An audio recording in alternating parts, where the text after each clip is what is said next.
Okay, yeah, I got the notification. Okay, cool. Um, so yeah, first of all, I just want to thank Steven, a person that I've known for a very long time, since middle school. And there's just been the grace to still have maintained that relationship even until now, as you're fourth year now in college, and I was graduated last year. And so even as life stages have changed, the relationship has remained the same, but just kind of grown in its own fashion. And so it's something that I'm super grateful for. Super grateful to have you here as one of the first interviewees that I'm doing for this project. And so you're really here in the budding stages. And I wouldn't have wanted to do it with anyone else, I think. And so yeah, I think just like beginning, the first question is really just, can you give me just like a general outline, like for the audience as well? Um, if there's like a book, right, like a biography that about you, or even an autobiography that you've written yourself about your life, what were like just what would you say, like just tell us what are like the general, like big picture moments that really kind of um, you think it tells the best story of like your life so far? Yeah, that's a great question. I've never gotten a question quite like that before. But I think starting off, big picture moments, first would be my birth in South Florida. Mm, And that kind of, I think, has been somewhat of a defining part of me now that I look back on it and having moved to California, which I'll get to later. Um, so I grew up in South Florida, and unbeknownst to me at the time, I lived in an area where I was um, like basically a minority, a lot more so than like in any other place that I've lived. mm, So growing up, I was always the only Asian American in pretty much all my classes, mm, except for maybe like one from since I was in like kindergarten to sixth grade. I had maybe like one other Asian person in my class. wow. And when you're a kid, that's not something that you really pay attention to. Right. It's a more of a subconscious um, thing that's like in the back of your mind. You just want to be like other people. Um, so I think I grew up. Um, I grew up in an Asian household, with my parents are first generation immigrants, and growing up, I was pretty detached from that, just because there was no there were not many avenues for me to like connect with my culture outside of my house. And when I was outside of my house, Right. if anything, I would be more inclined to reject my culture than to really embrace it. Mm, Um, so I think that was a big part of me growing up, and a big cultural influence on how I've developed as a person. So yeah, that's something that, as I get older, I look back on and just think that's crazy that I went through that, because after living in Florida for 12 years, in the summer after sixth grade, I moved to California. I moved to Irvine, and that was a stark change. right. I went from a place with maybe like 2% Asians to a place with somewhere around like 40, I want to Mm, say. right. Um, and it just blew my mind, like how different culturally two places can be.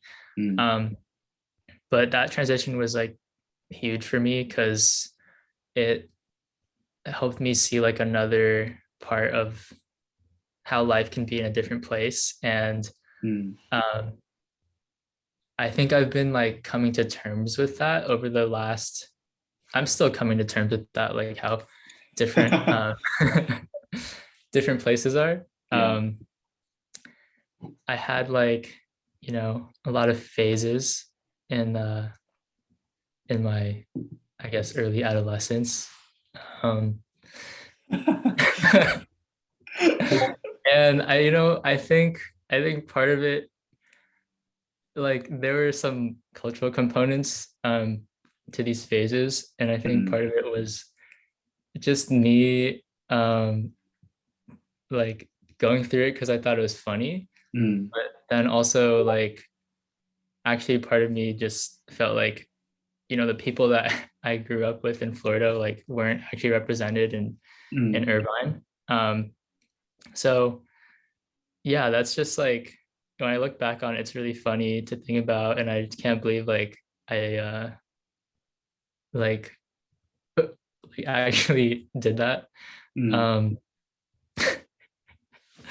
um, but yeah, like coming to Irvine was definitely a big part of my life, and it made me a lot more aware of like differences in culture and like in class, in like mm, income level and stuff like that, and how that affects people. mm. Um, so I think I'm really grateful for that experience, like being able to see um, how people grow up in different areas. It makes me extremely grateful to have spent the latter part of my childhood in Irvine, a place where people always say is really sheltered, but Right. ultimately it's like it's for the better. For Mm. most people growing up, you're like you're not as exposed to bad influences. You have more resources at your disposal. The Yeah. people around you are really like they're raised in a way where they're thinking about their future, and it rubs off on you. So Mm, I think that had an overall positive influence on me, as much as I felt weird about it at first. Um, so that was another thing that really stands out when I like reflect on the biography of my life. Um, and yeah, let's see. I guess another defining part of my life is also tied to the move from Florida to Irvine. Um, our family basically like got split up in that move. Um, I basically moved here to join my dad while my mom stayed to work in Florida. right. And that was another thing that was like I always felt was like different about me. Most of the people I knew in Irvine had like pretty, at least on the surface, like whole and healthy families. Mm, And I always kind of felt like that is something that put a chip on my shoulder, because I didn't have like my parents could never just like have the same amount of time to like raise me the way that I saw like most people around me were raised. mm, And that's another thing that made me think a lot about like life in Florida versus life in Irvine. That kind of family mm. arrangement is a lot more rare in places like Irvine. Right. Um, and I always felt like that was something that um, was a problem, not really like a problem that could easily be solved, but it just like showed me like what the world is like, I guess, and how how much disparity is in it.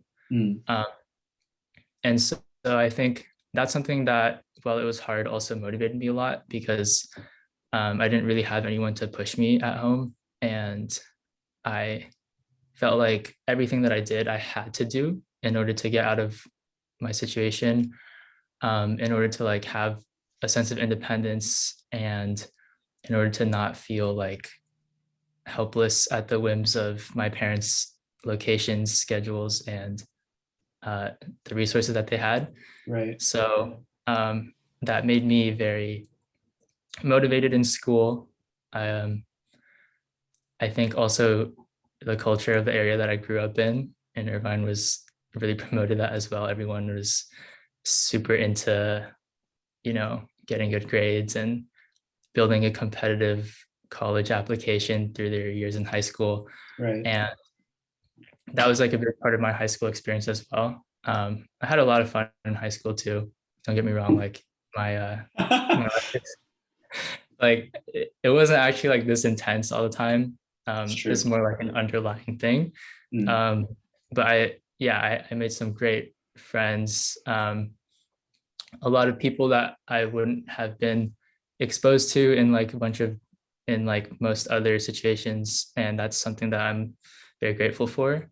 Um, so yeah, I had, you know, I think when I look back on it, there's like very interesting balance of intensity and like fun, I guess, like Mm, playfulness. yeah. Because even while like I say these things, like I still, I think, like allowed um my like more, I guess, like childish instincts to remain, Mm, which I think is like important. Like everyone should be able to connect with like their inner child and be able to have fun and like laugh about things and stuff like that. So that's something that I think has become more important to me as I'm growing older too.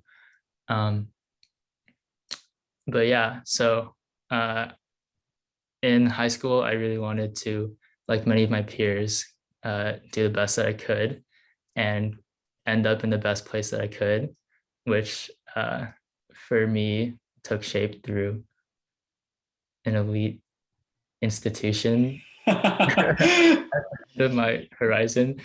So like I yes. thought that's like what would, solve a lot of my problems. Like if I had just gotten into the school, Mm, um, then I'd be well on my way to like crafting my future and I'd be right. like to some degree set. Mm, Um, and this is like phase two of like disillusionment in my life because after getting into a school that was like one of my top choices, it became clear that it's very much not that simple. Um, I had to really like come to terms with the fact that, yeah, this is something that I told myself I always wanted. My parents always told me that I wanted, mm, but it comes with a lot of drawbacks as well. Things like student debt and thinking about like, you know, the additional burdens that like going to a 4 year uh, institution can put on someone's life. mm, Um, and I like came to the verge of having to let go of that dream like multiple times, just because of going back and forth with financial aid, like not knowing whether or not I'd be able to afford to go. So that was like something that really like grounded me and also like mentally uh like thrashed me, I guess, because it was such a big part of my life and all of a sudden like it's in like major flux. Um, but yeah, that's also something that, I think hardened me a lot when I got into college. I started thinking a lot more about like my future, how I was gonna like make it, what I was gonna do with my career, with my education. mm, Because all of a sudden there's like a way bigger pressure. Like I need to figure this out or else there will be consequences. Or else like my parents will feel like they like wasted a college degree, mm, and me too. Like, and I wouldn't be able to, you know, just live my life without a lot of stress. So I think that was also a big catalyst to me exploring a bunch of different things in college. I changed my major a couple times, explored a bunch of different minors, picked up different minors, and had experiences in college like professionally through a range of like outlets, which I think really in hindsight like it was pretty hectic, but when or no at the time it was pretty hectic, but in hindsight I think it's like a very valuable thing that I went through. mm, Helped like build a lot of character, gave me a lot of perspective, and um, then as I like started to approach like graduation, not even approach graduation, but started to think about like how the world works, basically. Like it's not just, oh, you go to college and you get a job. There's like a lot of things that you have to consider in terms of like what kind of job you want. It's something that like you want to be good at, you want to enjoy, that sustains you. So there's like a lot of variables. And I realized that, things are not so black and white. Like it's not that every person has like some like predetermined path that they're destined to. Mhm. And like you're constantly juggling all these variables as you're trying to figure out your life. So those came to the forefront as I approached graduation. And um, I ended up in like a career path that uh, combined a lot of different interests that I like explored in the past. And it all makes sense like in the rear view mirror. But at the time, in, I had no idea like where I was going to end up. Um, at the same time, I started thinking more about like uh, what I really would want to do, like all of those variables I mentioned aside, like the kind of daydreams that you have when you're a kid, like what kind of person do you want to be, like what do you want to be known for, what like um Mhm. is like the like what would you do if there's nothing else to consider, like just for purity's sake, like for enjoyment's sake. So I started thinking about that and became a lot more intentional about that, especially over quarantine when we were all sent home and it's like school was in the back burner almost. Like it Right. didn't feel like we were really there. So I think everyone had a lot of time to reflect. And for me, I like remembered how like inspired I was by like certain like filmmakers and like YouTubers who honestly helped get me through a lot. Like um, and also showed me like how sometimes you just have to like send things and uh not doubt yourself and just like figure it out as you go. So that's how I started my YouTube channel. Over 15.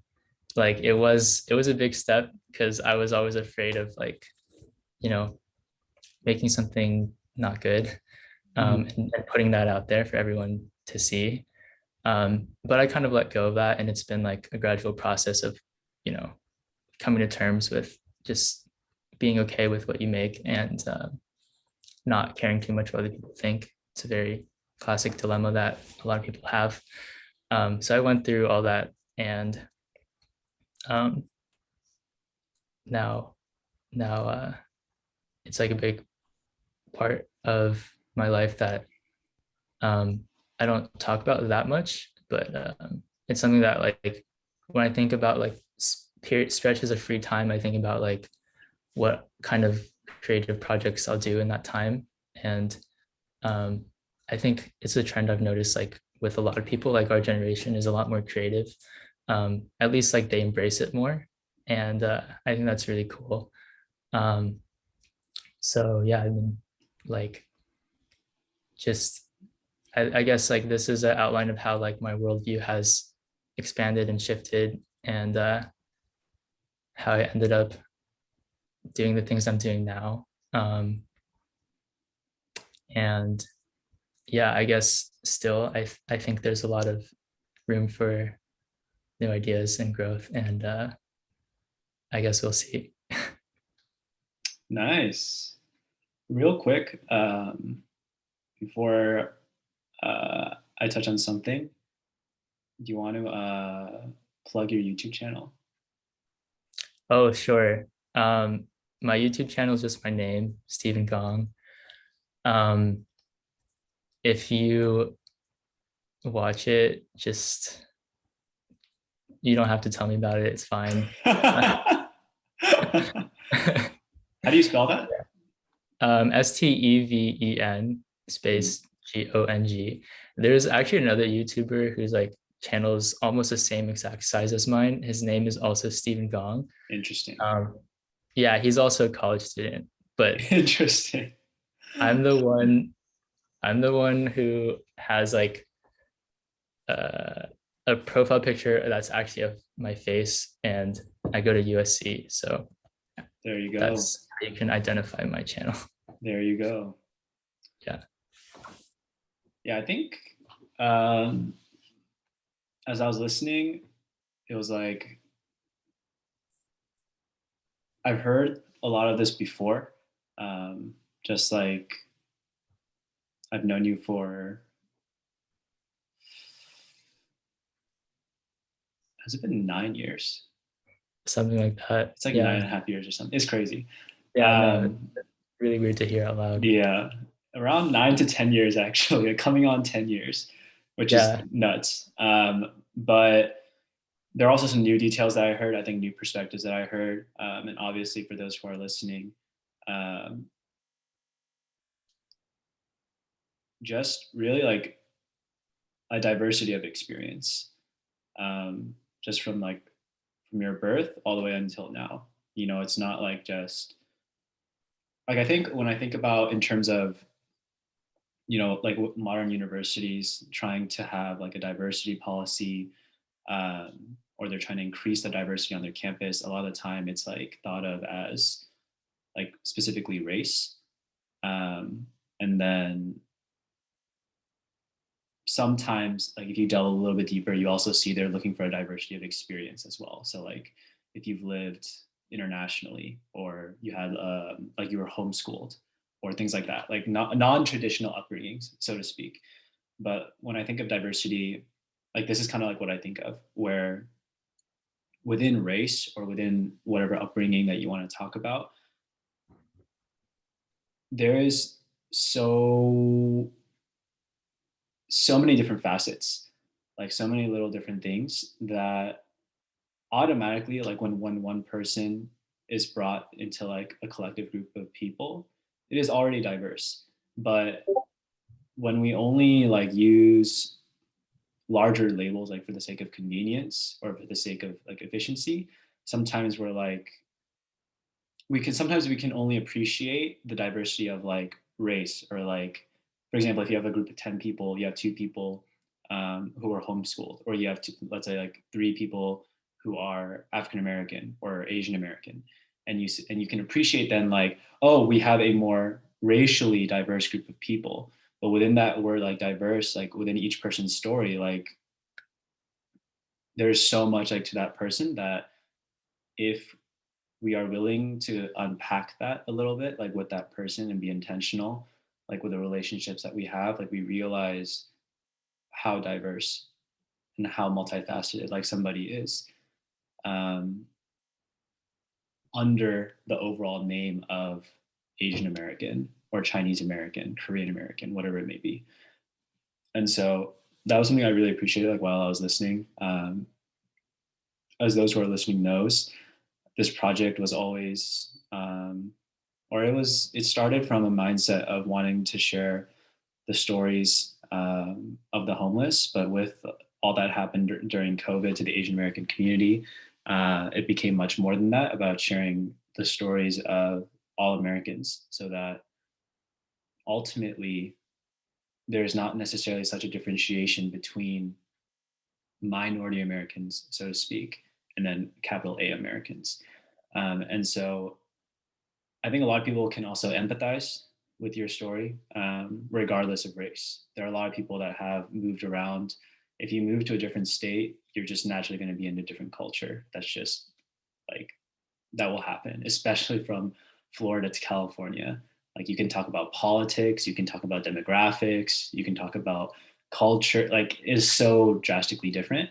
And so within even those two things, especially because your life is pretty neatly divided between first half was Florida, second half is California, um, there's just a lot that is formative in that. And so I thought that just listening to like your story again, I was just reminded this is like what an individual brings to the table, like not just in a workplace or a university or an organization, but like just individual relationships. And it's something that I like really appreciate, because it broadens. If you get to have a friend like this, which a lot of people do, if we can just pause and be introspective and see, like, it broadens your own perspective and it makes you have a wider worldview. And that's something that I'm super grateful to have. But I think while I was listening to you, um, just touch on the very big things of your life and just like the overall flow, um, I could ask you more like about the past, but I think something I am really curious to know, especially knowing how you think. Steven is a person that a lot of decisions, like he knows how to be spontaneous, and that goes back to like his um, kind of just that revelation that he had back in high school of just kind of like have a childlike wonder for some things and not have to like think about or understand everything that happens, but just kind of jump into something. Um, and something that's he's still exploring that through his YouTube channel. Uh, Basically, like the question is, what? I guess the first question is, are you hoping like for something like to come in the future? I know that graduation is coming up for you this May or June of 2022. May, yeah. May, and then and so that's coming really quick. And so more than work, it could be tied into work, but like more than the things that we think of, like, oh, I want that six-figure job, or I finally want my parents like to be proud of me, as a really big theme in Asian American culture, or being at that pinnacle of like, oh, like I'm like in my calling, like I enjoy what I do, I love what I do, I'm also making good money. More than those things, like that can be a part of your dream, but I know that just who you are, you I feel like you're a little bit more, there are broader things. I actually think that you're also a dreamer. Like you have a very practical side, but you also have a very dreaming side, which I think is a great tension to have. And so, what, if anything, is Stephen Gong hoping for in the future? Yeah, another great question. Um, what am I hoping for? I think I've gotten to a point where I stopped thinking that far into the future and trying to align everything between now and then in Mm, place for some long-term vision, because I know how uh, you have to just roll with the punches and how things change, be it yourself or the circumstances. Um, I think my goals are always changing. And I, if I told you I had a 5-year plan or even a 2-year plan, I would be lying because I don't. Um, Me neither. I, I think like all that I hope for is that I can really be able to trust my instinct when different opportunities arise and when um, forks in the path arise, so I know what's best for me and what path to take. Mm, Um, so I think I have a very open-minded approach to the future. I'm um, I think also one thing that's become a lot more important to me is becoming a whole person, um, because mm, in the past I've been very like goal oriented. Like I mentioned in high school, I really wanted to get into a certain school or a certain set of schools, and I thought that would make me happy. mm, And now I kind of try to avoid that trap of um, basically putting myself into a state of suffering until I achieve my desire. Um, mm, so I think um, it's really important to me to feel like well-rounded as a person at any given moment. So that can be things like, um, am I nourishing my different interests? Am I taking care of my health? Am I in a state of general peace? And do I have uh, things I'm doing that I feel like fulfilling, and like people in my life that are meaningful to me? Um, I think a lot of this also comes from just taking enough psychology courses and philosophy courses and realizing like um, what it what like it takes to live like a fulfilling life, I guess, or like even just a healthy life. These are all things that I've like sacrificed before in the past because I've just been so like focused on a certain goal or like vision. Um, but like you mentioned, I guess that would be my practical answer. But my more aspirational answer, I think, if I were to just like throw something out there, lately I've been dreaming of uh, achieving more of my like creative potential and just like being able to make videos about anything and like Mhm. that being enough because right now it's a hobby and I know it's like not very easy to um like turn it into a career. That's like what most creative people struggle with like when they're starting out. Right. um I think it would be really cool though to like be able to do that full time, um and dedicate enough to it that like I can uh explore all the avenues that I want and like see how I develop as like a writer, uh, visual artist, a filmmaker, all these like different things that I think I see and that inspire me. I would love to, you know, become someone like that, and also just be able to like satisfy my curiosity in different areas. I think that's like something that is really important to me as well. Like whatever I'm doing, like I hope I'm always, learning something new or uh, just feeling like I'm, I think that's like the gist of it, learning something new. And Mhm. also wanting to like learn new things, not just because like other people think it's important, but because you genuinely are curious. Yes. Um, I think if I'm able to do that in my future, whatever that looks like, um, I'd be pretty satisfied with that. Um, Another thing in terms of like standard careers, um, yeah, this is a I, I wish I could give you like a more straight answer. Um, but like I'm I've thought about like a lot of different avenues. Right now, after graduation, I'm gonna be working in the tech industry. Um, so that's like definitely exciting because there's always like new developments Right. and um, there's always like new things happening. But I think uh, like all practicality aside, I think I would really enjoy working for a company like National Geographic or Fox Very cool. and just like be able to travel, discover new animals potentially, and Yep. like document that. I think that would be what I would have wanted as a kid. And Mm. um, in terms of dreams, that's where one of mine would be. Yeah. Mm. That kind of reminds me of a quote that like Denzel Washington said in one of his Mhm. movies, and it was like, "Do what you got to do, so you can do what you want to do."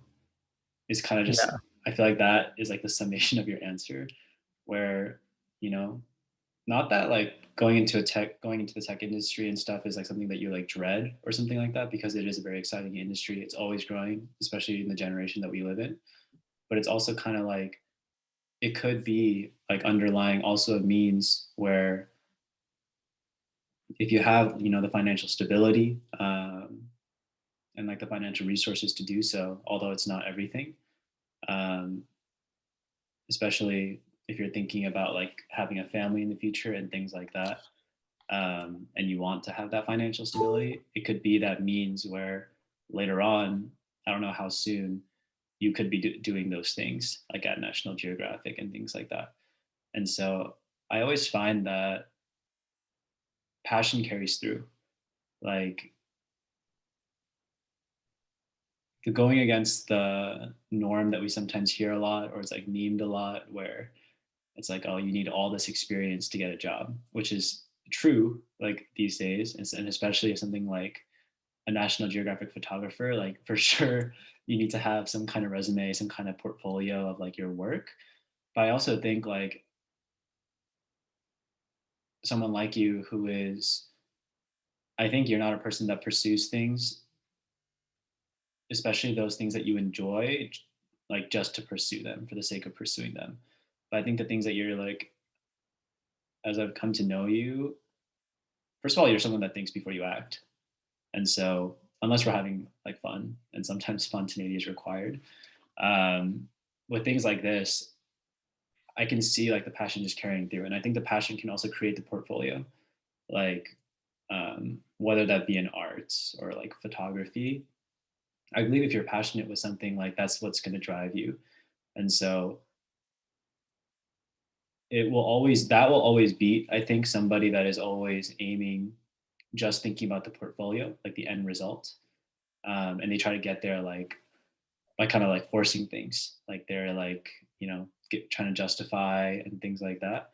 But someone that's just naturally inclined to do those things because of the passion that they have, I truly think that like you will end up somewhere along those lines. I think it may not be exactly National Geographic, but that passion, I think you'll be in a position where you can execute those things.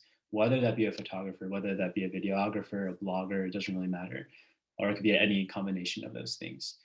Um, so it is really cool to kind of just see like all the different interests that I've seen, like you pick up over the last couple of years, kind of like combined in that hope.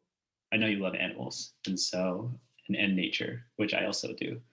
And so to do that as a passion, to do that for work would be something that is, I think, more than fulfilling. I think you would also just have a really enjoyable time doing it. Yeah, totally. Um, yeah, no, I appreciate your words of encouragement. And I think it's been a while since I've had a conversation like this where you can actually like talk about all these different things. So it's been nice to also like hear your responses. Um, yeah, I really don't know though. Like I think, you know, that's also like another thing um that I've been thinking about a lot, like striking a balance between choosing something and sticking with it, and then Mhm. also being open-minded to different avenues. I Right. think that's something that's like really been on my radar lately as I've had to choose between different Mm. things. Because as much as someone wants to do it all, it's very difficult to like actually do it all and Right. have devote the proper like bandwidth to each thing to like to the point that they like actually want to. Yeah. Um, so I think that's like honestly a big challenge that I've been trying to navigate. Mm. Um, how to strike a balance and how to know to choose Mm. wisely for yourself and your future. Right. I mean, I think that also will come with like ultimately, I feel like all these questions, they will involve some sort of like you kind of need to know who you are, like in order to do any of these things, because I mean, otherwise, how do you know what you're passionate about? How do you know like what you want to pursue? Um, I think it takes self awareness to some degree. Not that you have to know yourself perfectly, but um, knowing like who you are and how you've been designed, I think is super important. And like also just healthier.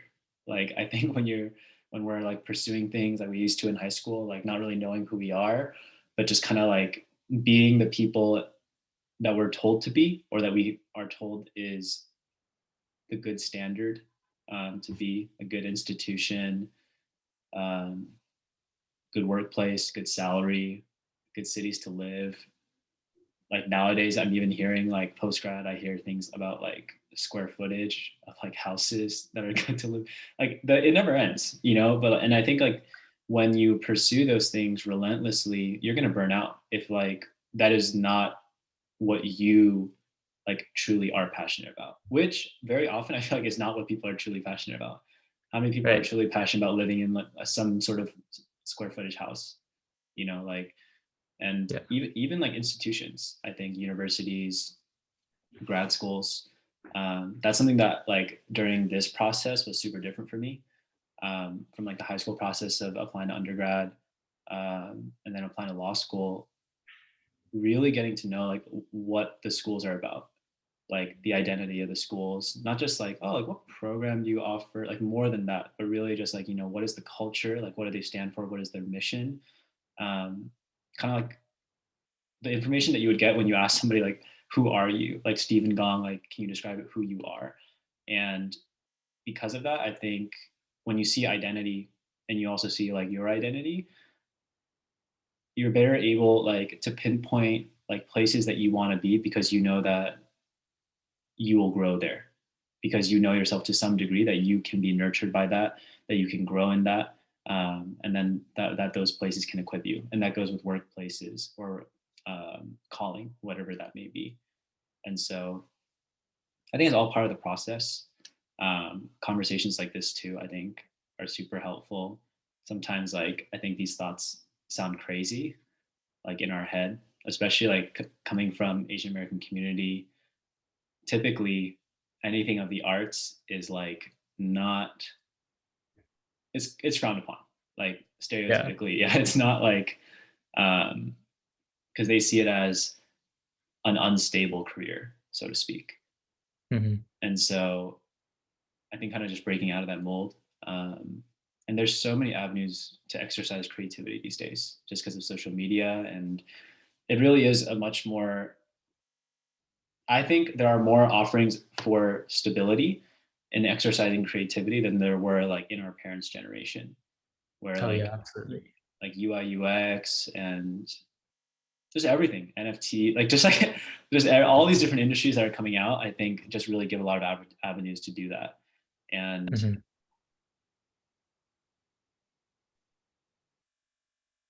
but yeah, I think like you said earlier though, that sometimes you just kind of need to set things, and like especially with things like creativity is not logical. Like creativity is really subjective, and so trying to apply logic in that scenario, it will only go like so far. Like sometimes, like you said, you talked about instinct, um, and picking those things up, I think it begins with that. And then if opportunity comes, like you seize those things. So, and especially if by then like you already have like, even if you don't, honestly, the financial stability, if you just have that tugging, like it's like, oh, tech is not for me, or corporate is not for me, and if an opportunity comes, like you could just you could just do it. And um, I think if you're surrounded by people that support that as well, money is not everything, you know. And so it's important, like it's powerful and it's important, but it's really not everything. And I think it's also a poor valuation, like of somebody's life in general. And so Hmm. if you are somebody that can be, especially coming from the Asian American community, someone that really pursued their interest and not just has financial whatever, but has like that joy, that peace, that fulfillment in life, I think that's what inspires like future generations as well, which is something I think like our age, like we think about, like as we're growing up, we see younger generations. I know you've tutored and taken care of like younger children. Um, and then for me as well, having that experience, you think about like what your legacy will be. Um, and yeah, and so I think just like listening to everything that you were sharing is great. I think I'm like hoping, if I were to answer my own question, like if I have like a hope for Steven, is like just to continue, I think, where you are. I feel like the last 4 years, especially, I feel like have been, um, if you were like a branch, there are like different things. There were different fruits, different leaves, different branches that you had. And I think it was learning like what had been grafted there, what had been like forced on there, and what was like natural. And just kind of navigating that, because you're taught for so long that what is grafted is you. But kind of really just knowing who you really are, what you're really passionate about. Um, and finding those places in life to exercise who you are, I think is super exciting. And I'm hopeful to see like how you impact more than industries. I'm like very interested to see how you impact other people. And so that's something I think I'm hoping for. Yeah, I love that analogy. And yeah, thank you. It's been a great experience being able to talk about all this, like really reflect and also share it with somebody who's receptive and willing to listen. Hopefully I didn't ramble on too long or like No, just yeah. Um, but yeah, this has been a great experience, and um, it makes me it makes me really wonder, how different people would answer these questions. Because truly. yeah, this is an awesome concept because people don't ask these things enough, and I think um, everyone everyone has would have a super interesting autobiography if given the channel to share it. True. And I think it's really cool what you're doing, and I'm excited to see it once it's published. Thank you. Yeah, man. It was great to have you. Um, I think just like the last thing, it's not really a question, but I think it'd be really cool to mm, I think just having you give a parting message, not to me, but to the Asian American boys and girls, or just the next generation that is growing up. They're going through. I don't even know what it is like to do like college applications and all that during COVID. SAT, ACT is like optional now. Like it's a completely different playing field. But I think the themes are very similar, and I think actually the standards that they have in place now, it really focuses more on the person than like those numbers for undergrad. And I think it would be really great if you could just leave a message for someone from someone that has been in that position, where the pressures in an Asian community, a primarily Asian American community, of competition and scores and institutions, all that you've been through, all that, been there, done that, um, and now you're on the other side, kind of preparing for the next phase of life. What is some wisdom or encouragement or even challenge that you have for someone that is in your position? Hmm. I would say if I had to distill everything to one like neat phrase, it would be don't forget who you are. I think Mm, it's okay to be very motivated to, try to do well in your classes and to, um, make your parents happy. I know that's like a huge thing that uh, a lot of people face, especially in Asian American communities. Like that's all okay. I'm not going to condemn it. mm, But I think what's important for you is to remember, um, to just don't forget the things that make you who you are, independent of all that. So I think it's really easy to get caught up in these systems and these metrics and to try to line yourself up to where you stand along these different units of measurement that are so commonly associated with things like education and work and all that stuff. But mm, at the end of the day, like the most important reputation you have to uphold is the one that you have with yourself. And that's a much more expansive one that extends beyond these things. And if you can remember that, I think it'll be um, kind of something that guides you and something that gives you peace and allows you to do very healthy things like love yourself and do things that are good for you. mm. I love what you said. And I hope that for whoever comes across this recording is also encouraged.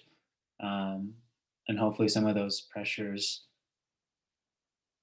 or the haziness, I think that those pressures can create, I think are a little bit or they abate a little bit and things are a little bit more clear. So yeah, Stephen, it was great to have you, as always, and hopefully we'll have you back on. I have no idea what course this project will take. Yeah. But I think, revisiting this 6 months, a year, maybe even like right after you graduate, you may be a whole different person, because and I know, like, postgrad is no joke. Like, Oh yeah. even a month after, like, you change so much. And so yeah, really excited maybe even to have you back on. And I know, like, we have similar interests, and so maybe even if this project continues to grow, maybe like we can also like be working on something together, because I know you share similar, or you would enjoy, like, just doing things like this, especially as COVID kind of has brought it into rain. I think it'd be really cool to start doing these things, um, in person with people too, and not just uh, me currently in California, but I think if it was to grow into a network, with different representatives of like the project, really tapping into the people's stories, wherever they're at, I think it would be really, really, um, really powerful, and something that I'm hoping for. But yeah, thank you so much for your time. Yeah, of course. Anytime, like I'm always open to working on things like this, and as well as the future, like whatever that holds.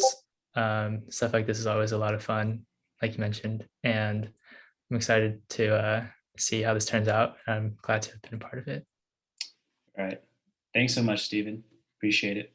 Yeah, thank you. See ya. Yeah, see you.